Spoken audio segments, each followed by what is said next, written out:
તમે અહીંયા જોઈ શકો છો કે આજે મેં વિઝડમ ટૂથ એક્સટ્રેક્ટ કર્યો છે.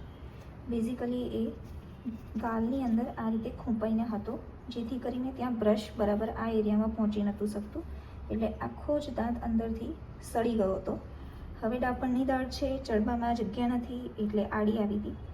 આવા સંજોગોમાં એ સડી ગઈ એટલે ઇન્ફેક્ટેડ હોય આપણે કાઢી દીધી. આ જ રીતે બીજી 2 ડાપણની દાળ બંને સાઈડની પેશન્ટની કાઢી છે, ડાબાની જમણા સાઈડની.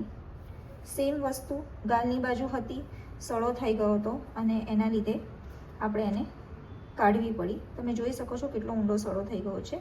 આ સડો નસ સુધી પહોંચી ગયો હોય એટલે તમને ઇન્ફેક્શન કરીને દુખાવો કરે.